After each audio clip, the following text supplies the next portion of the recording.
Nous allons aborder ici la bouteille de liquide.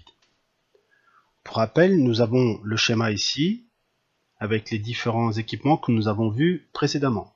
Donc tout d'abord, nous avons vu les compresseurs, avec les compresseurs à piston, scroll, à vis et à palette. Nous avons vu également les différents types de condenseurs, les condenseurs à air, multitubulaires, coaxiaux, les échangeurs à plaques et les tours de refroidissement. Nous allons aborder ici la bouteille de liquide, on l'appelle aussi réservoir de liquide, ou BL. Donc la bouteille de liquide reçoit le liquide sortant du condenseur et sert de réserve tampon. C'est-à-dire que la bouteille de liquide va permettre d'alimenter le détendeur en fluide frigorigène de façon régulière. Le niveau de la bouteille va varier en fonction justement des ouvertures et des fermetures du détendeur. La bouteille de liquide va permettre aussi de stocker le fluide frigorigène en totalité en cas d'intervention. C'est pour ça qu'elle est équipée d'une vanne de service. En termes d'équipement, elle est munie justement d'une vanne avec un tube plongeur qui assure l'alimentation du fluide même en cas de niveau bas de la bouteille. Ce type de bouteille peut être installé verticalement, comme sur la photo, ou horizontalement.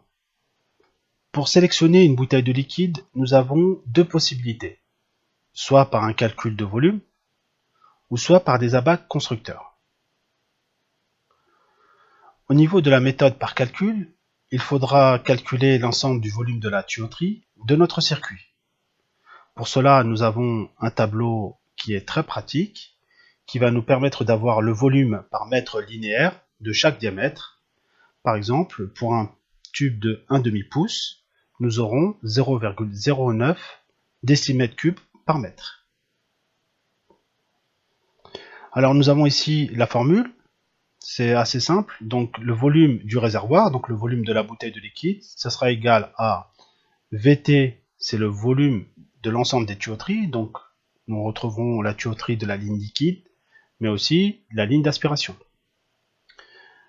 Plus VE, donc ça c'est le volume des tuyauteries contenues à l'intérieur de l'évaporateur, plus VC, donc c'est le volume des tuyauteries contenues dans le condenseur. Donc on multiplie l'ensemble par 2,5 donc pour obtenir le volume de la bouteille.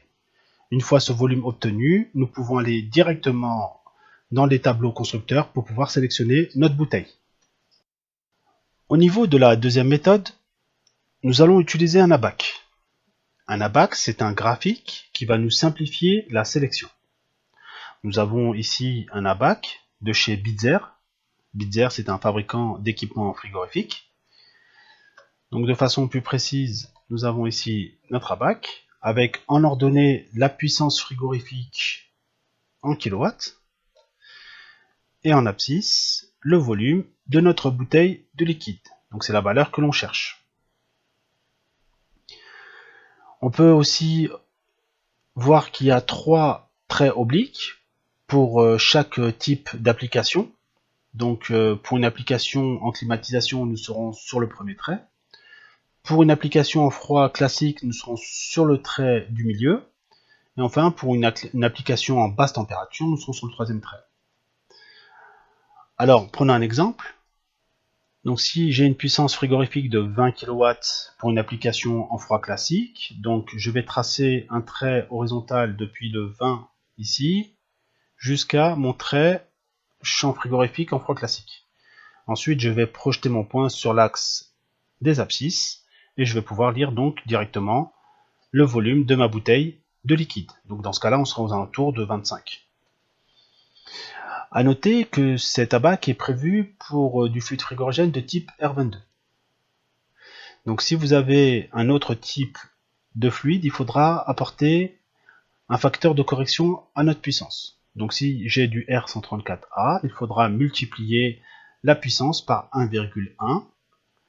Et si j'ai du R404A, par exemple, il faudra multiplier par un facteur de 1,4.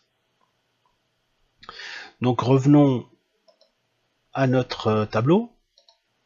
Donc maintenant on peut sélectionner directement la bouteille de liquide. Donc nous avions trouvé ici 25 décimètres cubes. Donc 25 décimètres cubes, ça tombe très très bien. Il y a une bouteille qui correspond pile poil à notre tracé. Donc il faudra prendre une bouteille de type F252H.